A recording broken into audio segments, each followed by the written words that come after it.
a rencontré le chef de province, les chefs de canton, les chefs de tribu que nous sommes et les chefs de village. Elle est conforme à nos us et coutumes et nous lui disons merci. Nous souhaitons qu'il y ait une forte mobilisation pour écouter le précieux message qu'il va nous donner.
Nous sommes un parti légaliste, un parti de paix, un parti d'ordre.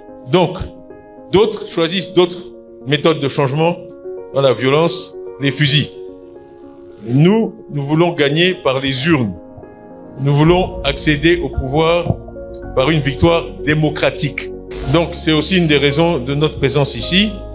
Il faut voter. Pour voter, il faut être sur la liste électorale. Il faut que tout le monde soit inscrit sur les listes électorales. Donc, je vais faire un sondage dans la salle. Combien sont inscrits sur la liste électorale de leur résidence?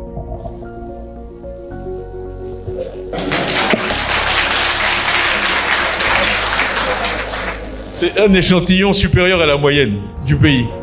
Parce que malheureusement, tout le monde n'est pas aussi responsable. Tout le monde n'est pas aussi conscient. Tous les gens qui vous disent que ça va, vous leur dites que l'espérance de vie est inférieure à celle de la Mauritanie. Voilà. En Côte d'Ivoire aujourd'hui. Si on nous avait dit ça il y a 30 ou 40 ans, je pense qu'on aurait été sceptiques.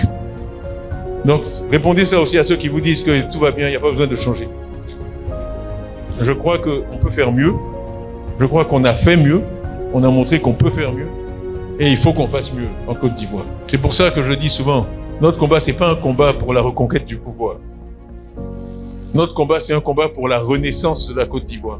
Parce qu'il n'y a que le parti qui a fait naître la Côte d'Ivoire qui peut la faire renaître.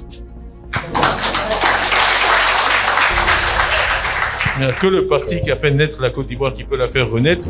Ce dont on a besoin, c'est une renaissance. Alors, oui, ça aussi, on m'a dit, le mot a été utilisé par d'autres, peut-être en politique. Mais je pense qu'en termes de concept, c'est de ça qu'il s'agit. Il faut, de même que le pays a été libéré du colonialisme, libéré de l'emprise des colons, libéré des injustices, il faut que, avec la technologie qui existe aujourd'hui au XXIe siècle, on puisse donner aux Ivoiriens vraiment une meilleure vie, un meilleur système de santé, un meilleur système éducatif. Parce qu'aujourd'hui, il n'y a que ça qui compte. Et comme j'ai dit, ce sera peut-être mon dernier commentaire, la croissance économique sans équité. C'est pour ça que dans nos groupes de travail, j'ai dit croissance et équité. Parce qu'une croissance qui ne profite pas à tout le monde, ça ne sert à rien. C'est juste un chiffre. Et par ailleurs, la croissance, c'est vous qui la faites.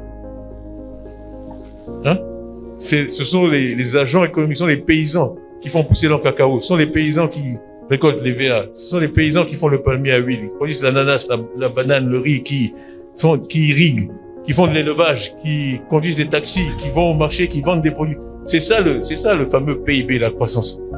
Donc, ce n'est pas au gouvernement de se féliciter de la croissance, parce qu'il faut au contraire juste dire aux Ivoiriens bravo.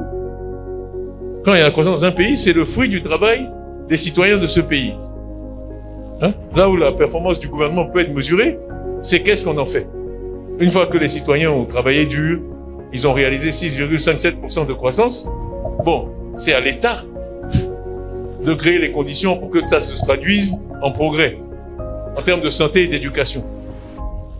Donc moi je dis, s'il y a des bulletins de notes, le bulletin de notes de la société, c'est la croissance économique. Le bulletin de notes de l'État et du gouvernement, c'est la santé et l'éducation. C'est très important d'être ici à Soubré. C'est très facile à Abidjan de croire que tout va bien. En tout cas, dans certaines parties d'Abidjan. Et ceux qui étaient à Yamoussoukro m'ont entendu dire que le conseil le plus utile qu'on m'a donné pour ma carrière en Côte d'Ivoire, ça a été qu'il fallait jamais passer plus d'1 mois sans sortir d'Abidjan. Que c'est un conseil que j'ai suivi toute ma vie. Et c'est un conseil que je donne à presque tous les Ivoiriens. Parce que pour comprendre vraiment ce qui se passe dans le pays, il faut sortir d'Abidjan. Ouais. Et on dirige le pays pour toute la Côte d'Ivoire, pas seulement pour Abidjan.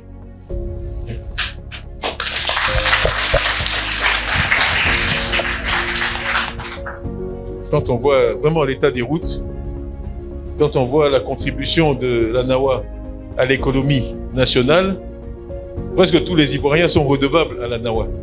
Parce que la production économique, la production agricole ici est énorme. Et qu'est-ce que vous recevez en retour?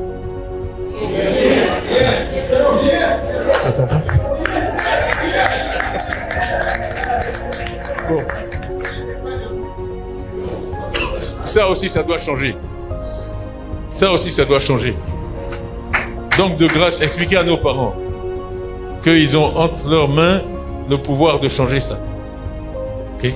Qu'ils s'inscrivent, qu'ils votent en réfléchissant et ils verront qu'ils auront un président qui pourra diriger le pays d'une manière qui améliore vraiment leur vie quotidienne et leur bien-être.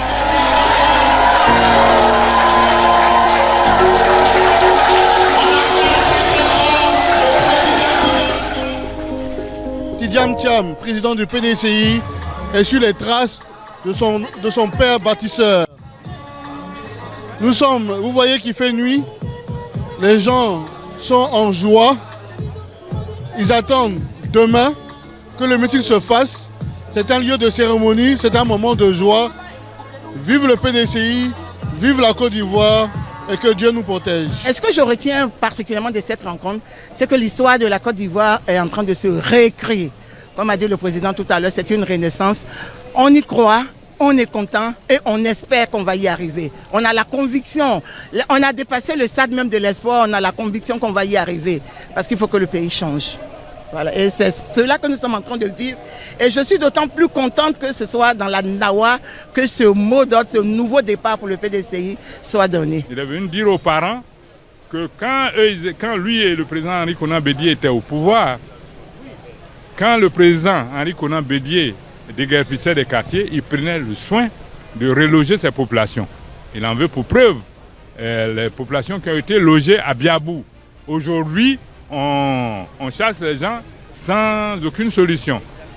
Et il dit aussi que l'électricité, c'est la première fois en Côte d'Ivoire où il y a eu baisse du prix de l'électricité, c'était quand il était au pouvoir, enfin au gouvernement, avec le président Henri Konan Bédié. Aujourd'hui, qu'est-ce qu'on assiste? C'est à une augmentation exponentielle du prix de l'électricité. Et il dit à nos parents qu'il a la solution. C'est vrai, pas la solution des autres, mais lui, il a la solution. Nous sommes prêts pour lui, franchement. Il n'a plus besoin de parler pour nous. Il incarne le changement, il incarne le renouveau, la renaissance, comme il le dit. Nous sommes avec lui.